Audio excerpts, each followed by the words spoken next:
Question number 42 ये क्या कह रहा है यदि ए और बी समान कोटि वाले वर्ग अवयव इस प्रकार है कि ए बी बराबर बी ए, तो गणितीय आगमन सिद्धांत से साबित करें कि ए बी के पावर n ए बी के पावर n बराबर बी के पावर n ए। इसके अतिरिक्त यह भी साबित करें कि ए बी का होल पावर n बराबर ए के पावर n बी के पावर n सभी n बिलोंग्स टू n के लिए है। ठीक है ना, ये हमको साबित करना है। तो चलिए हम लोग गणितीय आगमन सिद्धांत से बनाते हैं। सबसे पहले तो हम लोग मानेंगे, माना Pn बराबर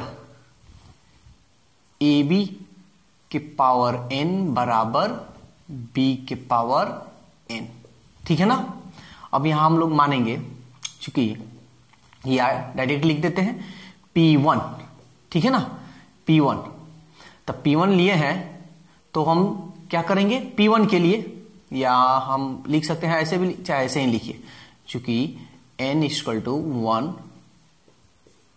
रखने पर। ठीक है, तो LHS लीजिए ए बी, n की जगह पर क्या रख सकते हैं, चाहे पहले लिख देते हैं ए बी, n की जगह पर 1 ए बी। फिर RHS लीजिए, RHS है बी, n की जगह पर 1 बी ए। तो देखिए तो ए बी बराबर बी ए, सही है ना। तो लिखेंगे चूंकि LHS बराबर RHS। ठीक है ना, इसलिए P1 क्या है, सत्य है। इसको आप क्या मानेंगे, 1। ठीक है ना, तो एक हम रख लिए। ठीक है ना, लेकिन सवाल में ये कह रहा है n बिलोंग्स टू n।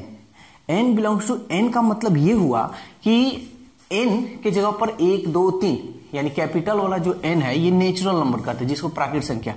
एक रखें, क्या पता यहां 2 रखिएगा तो सही होगा कि नहीं। तो हम सबसे पहले अब फिर इधर हम लिखते हैं। ठीक है ना, तो हम क्या लिखेंगे, माना, फिर माना Pm।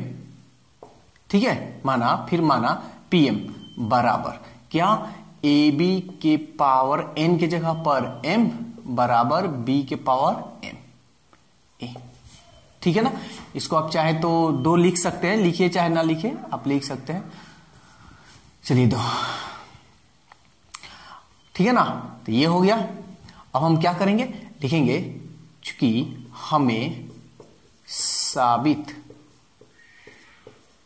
करना है कि Pm+1 सत्य है। देखिए सत्य है, अर्थात पहले समझ लीजिए, कुछ बात बता रहे हैं। देखिए हम ये 1 क्यों ले रहे हैं, एक बात जान लीजिए। यहां n बिलोंग्स टू n कह रहा है, यानी नेचुरल नंबर जो है 1 2 भी हो सकता है। इसलिए हम यहां आपको दिखा रहे हैं कि देखिए 2 रखिएगा, यानी m की जगह पर 1 2 2 1 3 3 तो 1 4, कुछ भी रखिएगा प्राकृतिक संख्या, तो ये LHS और RHS क्या होगा, बराबर होगा। वही हम आपको साबित कर रहे हैं। अर्थात ये मतलब Pm+1 साबित करना है, इसका मतलब क्या, तो इसको पूरा फुल फॉर्म में लिखते हैं। तो ए बी, m के जगह पर देखिए m+1 है ना, तो m+1, m है ना, तो m+1 इंटू ए। ठीक है ना, ये हो गया। अब इसमें आप क्या कीजिएगा, LHS ले लेते हैं, ए बी बी के पावर m+1 है। ठीक है ना, तो हमको ए बी बी के पावर m+1 ये तो ला दिए। अब हमको साबित करना है, तो चलिए ए बी के पावर m बी के पावर 1 लिख सकते हैं। क्या हम इसको ऐसे नहीं लिख सकते हैं, ए बी के पावर m, ये 1 हट जाएगा, b A B into B के पावर m, ऐसे लिख सकते हैं ना, कोई दिक्कत है? ए बी बी के पावर m, ठीक है। अब हम क्या करते हैं, RHS ले लेते हैं, यही RHS ले लेते हैं, RH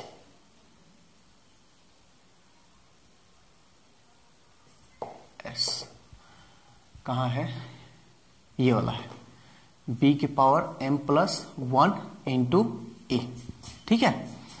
देखिए तो b के पावर m इंटू बी के पावर 1 इंटू ए, इसको हम लिख सकते हैं b के power m into A B, इन दोनों को साथ में इसको सजा भी सकते हैं ऐसे, ए बी बी के पावर m। तो देखिए तो ये रहा LHS और ये रहा RHS, ए बी बी के पावर m बी के पावर m, है ना बराबर। तो हम लिख सकते हैं ना कि चूंकि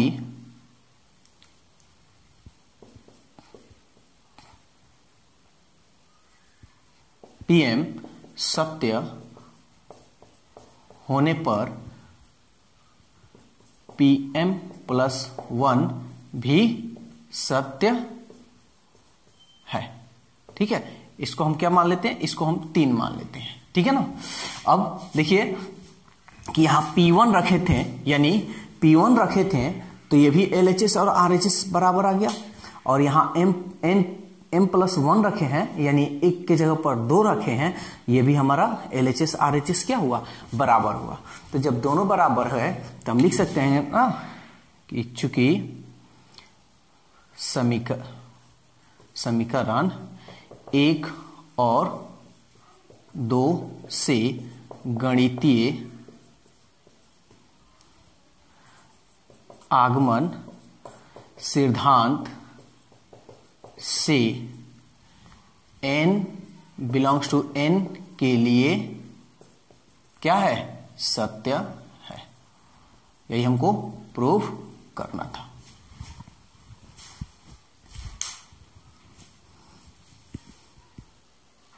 अब ध्यान दीजिए, इसमें और भी इसमें कह रहा है, आगे क्वेश्चन कह रहा है यह भी साबित करे कि ए बी के पावर n बराबर ए के पावर n बी के पावर n। कुछ नहीं करना है, वही तरीका, माना Pn equal to A B के होल पावर n बराबर ए के पावर n बी के पावर n, ठीक है ना। लिख सकते हैं, चूंकि LHS ले सकते हैं आप, यहां लिख दीजिए पहले, चूंकि n इक्वल टू 1 LHS के लिए या रखने के लिए ए बी के power n, A B n की जगह पर 1 रखिए, तो ए बी, ये तो हो गया। RHS लेते हैं, ये रहा ए के पावर n बी के पावर n, n के जगह पर 1, b के n के जगह पर 1, तो ए बी। देखिए तो LHS RHS बराबर है ना, चूंकि LHS बराबर RHS, ठीक है, इसलिए P1 सत्य है, इसको आप 1 मान लीजिए, ठीक है।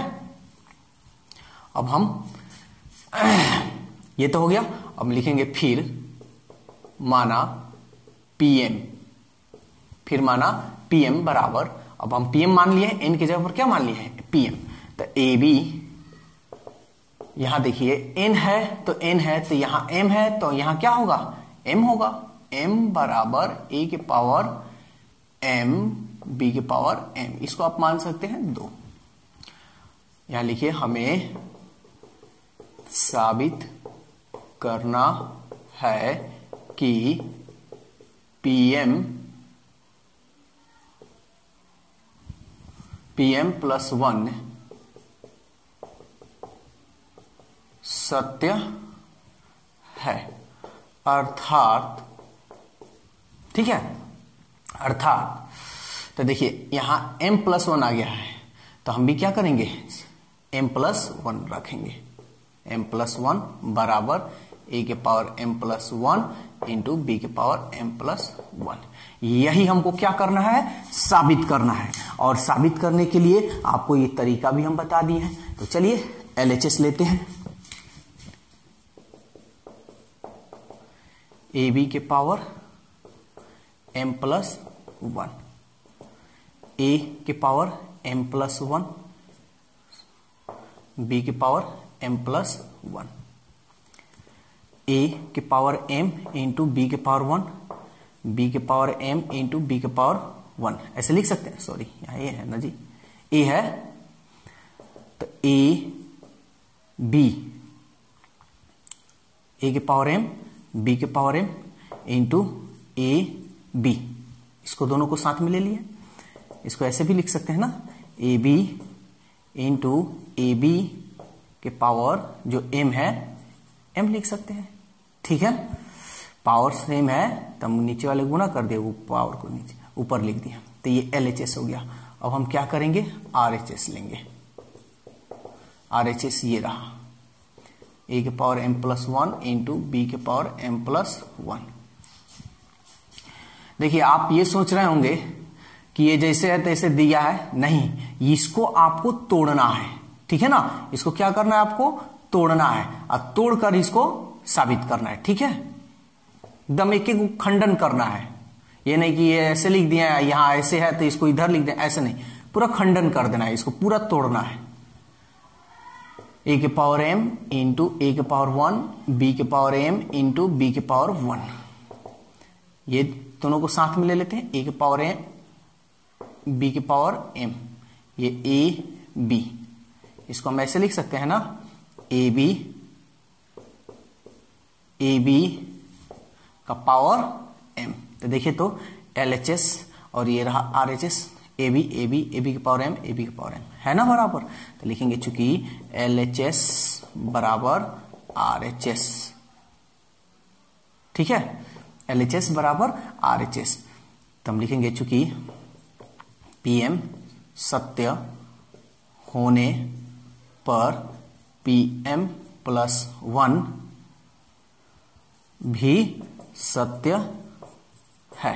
इसको हम क्या कर ले, 1, 2 एंड 3 इसको मान लीजिए। ठीक है ना, इसको 3 मान लिए। अब हम क्या करेंगे, अब हम कंपेयर कर देंगे। ठीक है ना, कंपेयर कर देंगे। तो चलिए कंपेयर कर देते हैं। देखिए एक लिखेंगे, चूंकि 1 और 2 सॉरी 3 है ना, 3 से गणितीय आगमन सिद्धांत से सभी n बिलोंग्स टू n के लिए सत्य है। यानी कहने का मतलब यह है, प्रूफ कहने का मतलब यह है कि n के जगह पर चाहे 1 रखिए, चाहे 2 रखिए, चाहे 3 रखिए, चाहे 4 रखिए, कुछ भी रखिएगा, ये दोनों LHS और RHS क्या होगा, बराबर आएगा। ठीक है ना, वही यहां साबित। तो हम 2 ना रखकर, कहां है, यहां 2 ना रखकर यहां m प्लस 1 रख दिए। यानी आप अगर 1 रखिएगा तो 1 का 1 2 हो जाएगा, 2 भी रखकर देख सकते हैं, 3 रखिएगा 3 भी, 4 भी रखिएगा। यानी किसी के लिए ये, यानी नेचुरल नंबर के लिए क्या है, ये सत्य है गणितीय आगमन सिद्धांत से।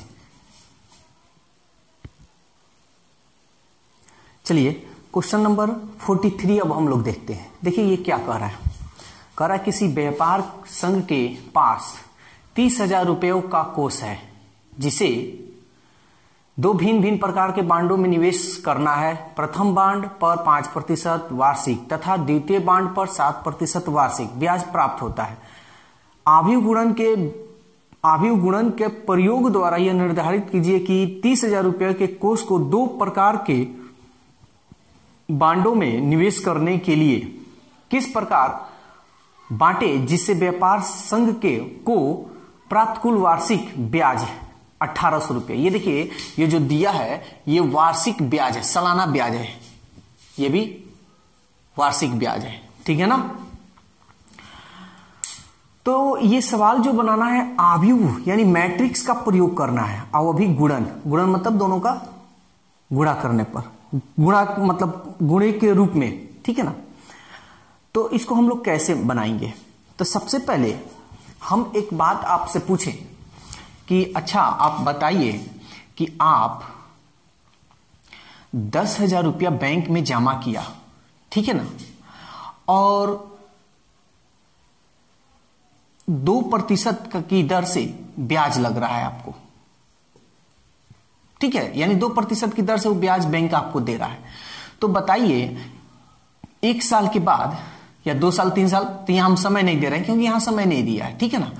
तो कहें कि बताइए कि ब्याज आपको वो कितना रुपया देगा। मान लीजिए 1 साल के बाद आप निकालिएगा, तो क्या करते हैं आप 10,000 का फटाफट 2/100, 2 0 से 2 0, 10 दूनी 20, 10 दूनी 20 1, यानी साल भर का वो ब्याज कितना देगा आपको जी? 200 रुपया, ठीक है ना। साल भर का ब्याज कितना देगा? 200 रुपया। तो आप क्या किए, इसको और इस प्रतिशत वाले को क्या किए, गुणा किए, निकल गया, ठीक है ना। उसी तरह हम यहां करेंगे, ठीक है।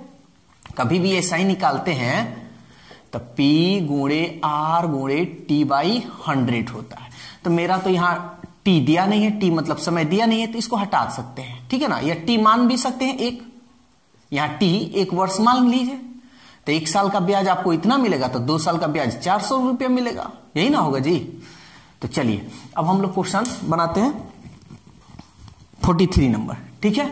तो देखिए ये क्या कह रहा है, कोई भारी नहीं है, आसान है। देखिए ये लैंग्वेज में इतना बड़ा जरूर लिखा है, लेकिन क्वेश्चन में कोई दम नहीं है, ठीक है।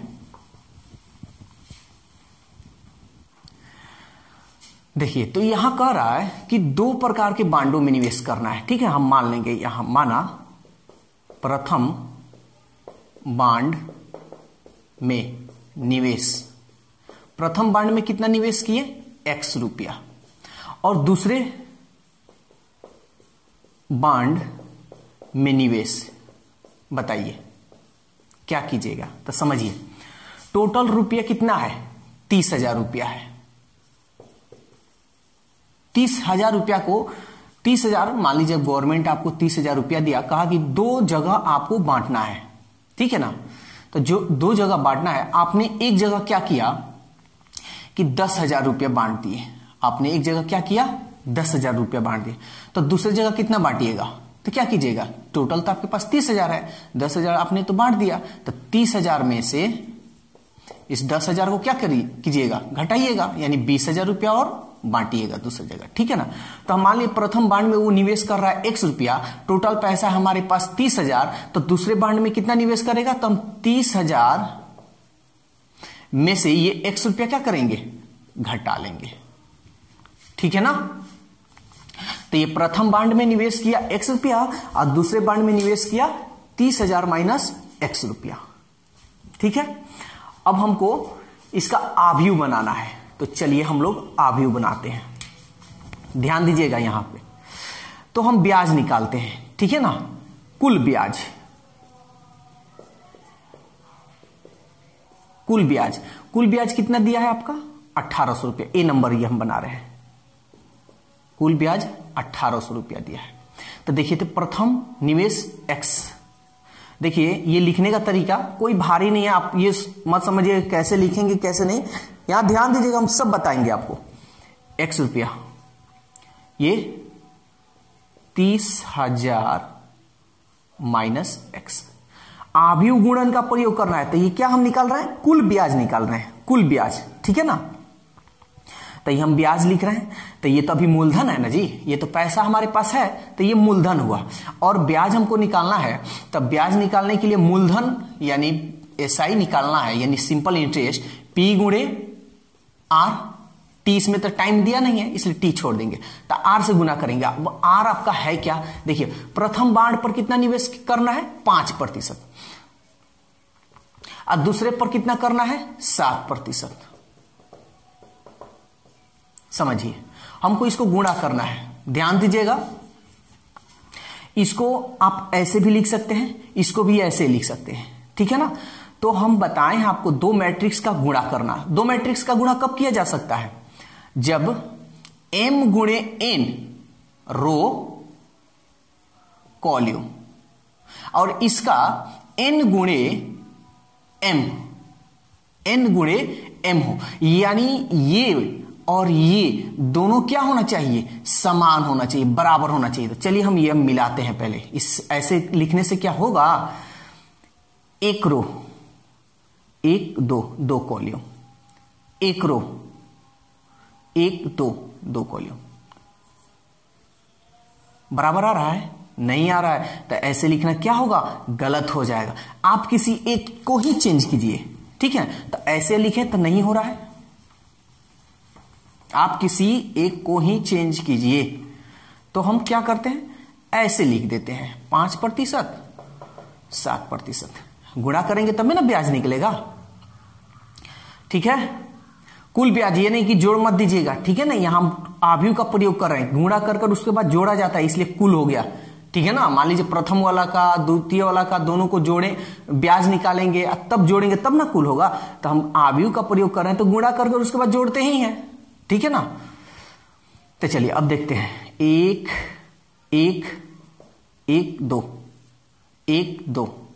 एक दो रो एक, देखिए तो मिल रहा है ना? तो अब हम इसको क्या कर सकते हैं? गुणा कर सकते हैं। तो चलिए समझ में आ गया। चलिए आगे बढ़ते हैं। अब इसको मिटा देते हैं।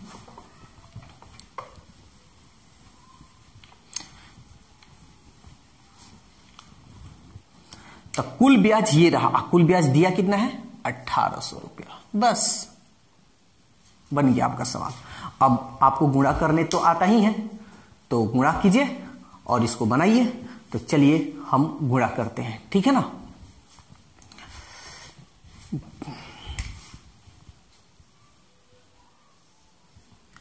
जगह थोड़ा कम है इसलिए हम यहां कर दे रहे हैं।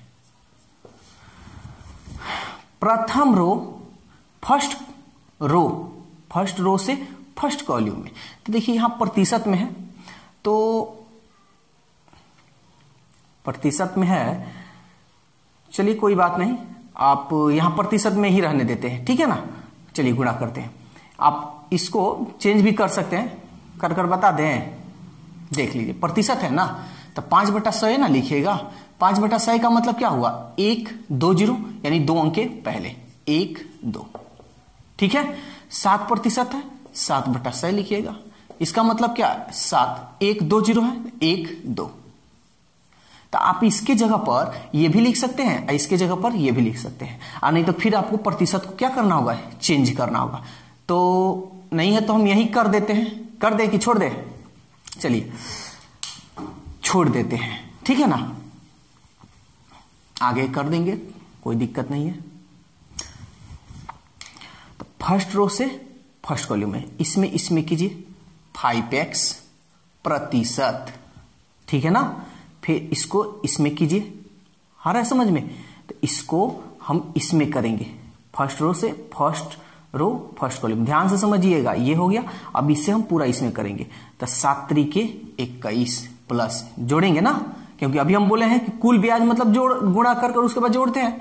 तो 7 3 21, कितना जीरो? 1 2 3 4, 1 2 3 4। अब प्रतिशत है तो प्रतिशत आप लिख दीजिए, माइनस 7 में x से कीजिए 7x प्रतिशत, इक्वल टू कितना है? 1800 है। बस अब यहां यही है कि चेंज थोड़ा आपको करना होगा। तो चलिए ये तरीका हम यहां बता दिए। इसके अगला वाला जो बी नंबर है ना, हम बदल कर बता देंगे। दोनों तरीका आप जानिए। तो 7x अब प्लस 5x, 7x में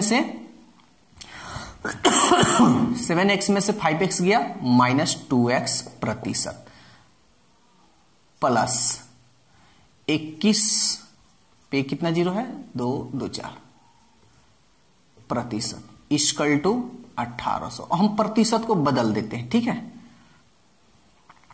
यहां लिख देते हैं माइनस 2x बटा 100 लिख सकते हैं, प्लस 21 पे 4 0 अब बटा 100 इक्वल टू 1800। ठीक है ना।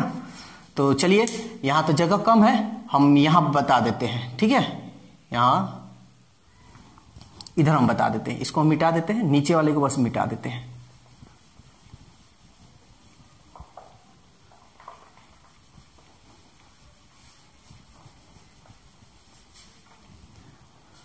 तो इसको हम क्या लिख सकते हैं, चाहे तो आप एलसीएम भी निकाल सकते हैं। 100 का एलसीएम 100 माइनस 2x प्लस 2,10,000, 2,10,000। ठीक है ना।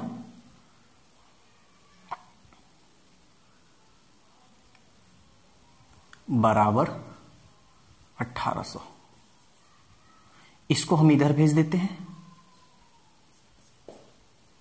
माइनस 2x प्लस 21 पे 4 0, इसको इधर भेज देंगे 18, इसको इसमें गुना करेंगे तो 2 0 और बढ़ जाएगा। ठीक है ना।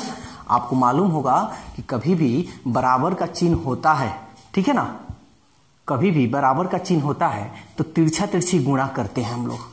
तिरछा तिरछी गुणा, सामने सामने कटाना। 21 को इस तरह भेजते हैं, इधर गया, प्लस है तो माइनस 4 0 माइनस 2x, बड़ा है माइनस 4 0, 11 में से 8 गया, 3 1 1 कट गया है, माइनस से माइनस 2 से कटा देते हैं, 2 एकम 2 और 2 पचे 10, 1 2 3 1 2 3। इसलिए x का मान कितना आया, 15,000। ठीक है ना। तो x का तो मान 15,000 आया। आप x क्या किए हैं, माने हैं। x क्या किए हैं, माने हैं। तो चलिए क्या हम माने हैं ये भी देख लेते हैं। देखिए प्रथम बांड में निवेश, इसलिए प्रथम बांड में निवेश, निवेश मतलब लगाना पैसा। प्रथम बांड में निवेश कितना कर रहा है, x रुपया। तो x का मान कितना है, 15,000 रुपया। तो एक हो गया। और दूसरे बांड में निवेश कितना, 30,000 minus x, 30,000 minus x, x का मान 15,000। तो 30,000 में से 15,000 गया तो कितना होगा, 15,000 रुपया। ये दूसरा बांड। ठीक है ना। तो क्वेश्चन में यही कह रहा है कि 2 प्रकार के बांडों में निवेश करने के लिए किस प्रकार व्यापार करे कि वो 1800 रुपया ब्याज बांटे, 1800 रुपया ब्याज हो। ठीक है ना। तो प्रथम बांड में 15,000 रुपया लगाना चाहिए और दूसरे बांड में भी कितना लगाना चाहिए, 15,000 रुपया। ठीक है ना। चलिए तो अब क्वेश्चन नंबर बी देखते हैं। तो चलिए क्वेश्चन नंबर इसका बी देखते हैं। देखिए जो माना गया है पहले वाला वही हम मानेंगे। ठीक है ना। प्रथम बांड में निवेश x रुपया, दूसरे बांड में निवेश इतना रुपया। तो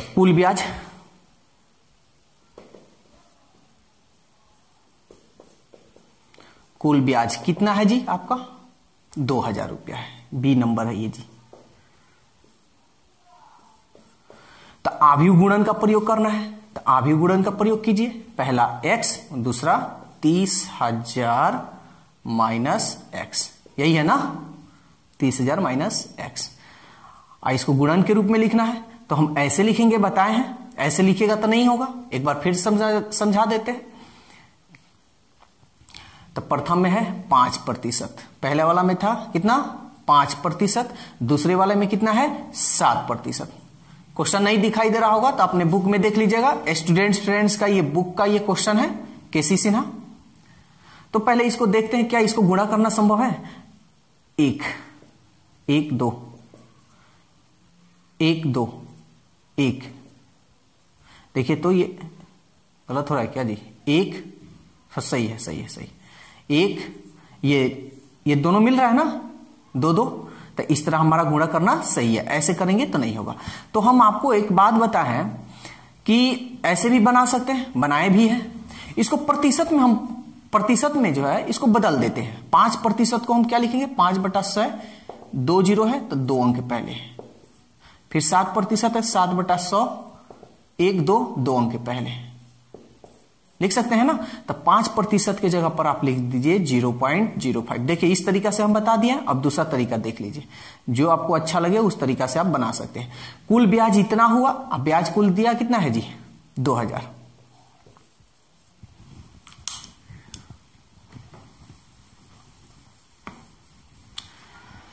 तो चलिए इसको हम लोग गुणा करते हैं। फर्स्ट रो फर्स्ट कॉलम, इससे इसमें 0.05x, इसको इसमें करते हैं 7 प्लस का चिन्ह, 7 तरीके 21, 1 2 3 4, 1 2 3 4, 0.12 2 अंक पहले यहां बैठा देंगे, माइनस इसमें करेंगे 0.7x, 0.07x इक्वल टू 2000 रुपया। ठीक है ना। तो कहीं दिक्कत हो आप जरूर कहिएगा, कमेंट्स कीजिए। चलिए घटाते हैं, दशमलव का जोड़ तो आता होगा, जोड़ घटाओ। ये दोनों में कौन बड़ा है, ये वाला, इसका चिन्ह है माइनस, ये बड़ा है तो 0.07 में से 0.05 जाएगा तो 7 में से 5 गया 2 तो 0.2x। देखिए आपको अगर घटाव नहीं आता है दशमलव का तो वो भी हम बता देते हैं। 0.07 में से 0.05 घटाना है, 0.05, 7 में से 5 गया 2, 0 है तो 0, दशमलव है तो दशमलव, ये 0। ठीक है, इसको हम इधर भेज देते हैं 2000, प्लस है इधर जाएगा तो माइनस। ये देखिए दशमलव के बाद 0 का वैल्यू नहीं होता है तो इसको हम क्या करें, हटा दें, छोड़ दें, कितना बच जाएगा 2100। ठीक है, अब हम क्या करेंगे, घटाएंगे और घटाने के बाद से आगे इसका काम कर देते हैं। माइनस 0.02x इक्वल टू, ये बड़ा है, ये 0 0, 1 में से 0 गया 1, 2 2 कट गया। ठीक है, ये बड़ा है, इसका चिन्ह है माइनस तो माइनस दे देंगे। ठीक है,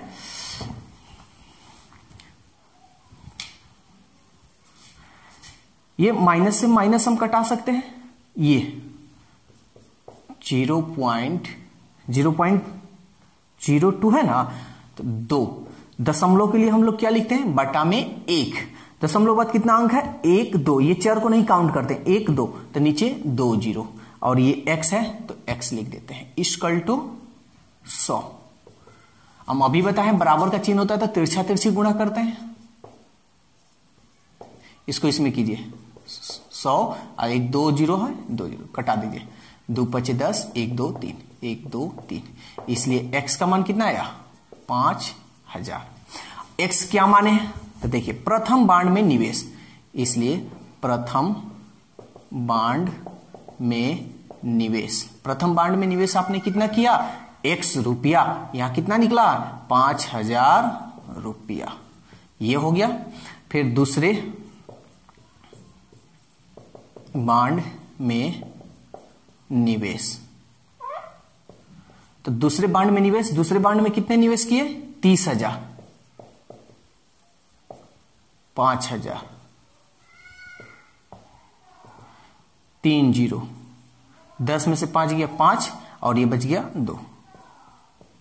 दूसरे बांड में निवेश कितना किया आपने 25,000। तो यही सवाल कह रहा था कि प्रथम बांड में और दूसरे दो बांड में बांटिए, प्रथम बांड और द्वितीय बांड में कितना कितना बांटा जा सकता है अगर इतना ब्याज हो तो। ठीक है ना, तो ये था 43 का ए और बी।